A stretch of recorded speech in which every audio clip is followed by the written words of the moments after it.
wabarakatuh. Halo anak-anakku semua, bagaimana kabarnya? Setelah kita melaksanakan PTS, nah pada tema 4 kali ini kita akan belajar tanggung jawab sebagai warga masyarakat. Sebelumnya silahkan dipersiapkan alat tulis dan buku BBD-nya. Sebelum melakukan pembelajaran pada pagi hari ini, marilah kita membaca basmalah bersama-sama. Bismillahirrohmanirrohim. Nah, simak penjelasan Usrini berikut ini.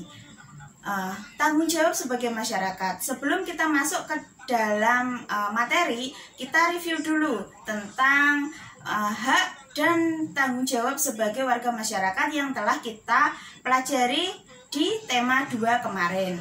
Apa saja itu hak sebagai warga masyarakat?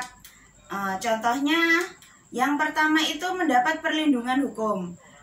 Dan yang kedua, mendapat pekerjaan dan penghidupan yang layak. Yang ketiga, menikmati lingkungan yang bersih. Itulah hak-hak sebagai warga masyarakat.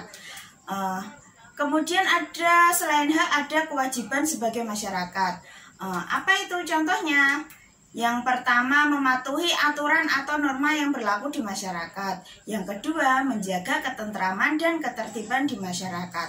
Nah, ketika anak-anakku sekalian berada di sekolah, sering melakukan diskusi. Apa saja tanggung jawab sebagai anggota kelompok ketika melakukan diskusi?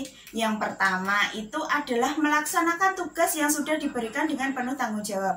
Ketika dalam suatu kelompok itu sudah dibagi tugas-tugas, baiknya harus dilaksanakan dengan penuh tanggung jawab. Yang kedua, yaitu membantu teman apabila mengalami kesulitan dalam mengerjakan tanggung jawabnya. Jadi dalam satu kelompok itu harus saling membantu. Yang ketiga, tidak memaksakan kehendak pada waktu diskusi kelompok. Itu adalah bentuk-bentuk tanggung jawab sebagai anggota kelompok. Nah, setelah itu kita akan mempelajari tentang tanggung jawab sebagai warga masyarakat. Masuk ke materinya. Nah, apa saja bentuk-bentuk tanggung jawab sebagai warga masyarakat? Yang pertama, memelihara persatuan dan persatuan bangsa. Yang kedua, memelihara ketertiban dan keamanan di masyarakat. Yang ketiga, mengikuti pemilu. Jadi, mengikuti pemilu itu adalah salah satu bentuk tanggung jawab sebagai warga masyarakat. Apa saja bentuk-bentuk pemilu yang ada di masyarakat? Misalkan pemilihan ketua RT atau pemilihan presiden, pemilihan wali kota, dan masih banyak lagi. Nah, kita akan mempelajari tentang tata cara pemilihan ketua RW yang diatur dalam peraturan daerah atau Perda. Yang pertama itu apa? Pembentukan panitia. Jadi Jadi ketika akan dilakukan pemilihan RW, itu akan dibentuk panitia pemilihan terlebih dahulu. Yang kedua, pendaftaran calon ketua. Jadi setelah pembentukan panitia, nanti panitia akan membuka pendaftaran calon ketua RW.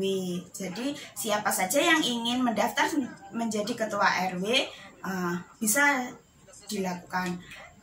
Yang ketiga, menyelenggarakan pemilihan ketua RW. Nah, penyelenggaraan pemilihan ketua RW itu bisa dilakukan dengan cara apa? Mencoblos di TPS. Yang keempat, pelantikan ketua RW yang baru. Itu adalah tata cara pemilihan ketua RW dalam peraturan daerah.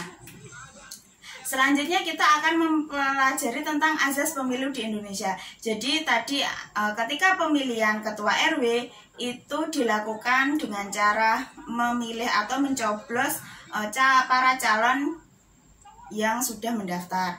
Nah, pencoblosan itu dilakukan dengan mematuhi azas-azas pemilu yang di Indonesia. Nah, azas pemilu itu apa? Luber dan jurdil. Apa itu luber dan jurdil?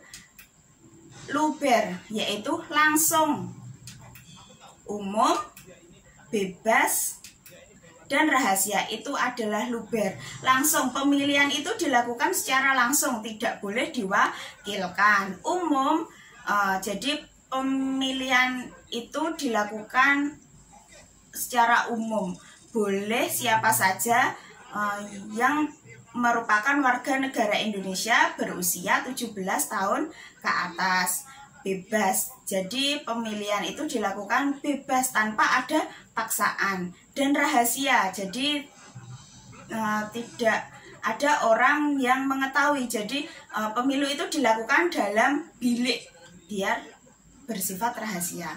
Sedangkan jurdil itu adalah jujur dan adil. Jadi pemilu itu harus dilakukan dengan jujur dan adil.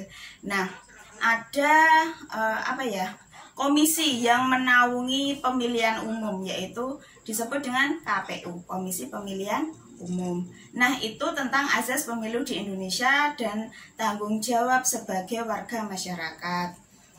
Cukup sekian penjelasan dari Usrini. Apabila ada pertanyaan, silahkan menghubungi Usrini secara langsung. Untuk latihan, silahkan dikerjakan buku BBD-nya materi PKN pembelajaran 1. Nah, mari kita akhiri pembelajaran pada pagi hari ini dengan membaca hamdalah bersama-sama.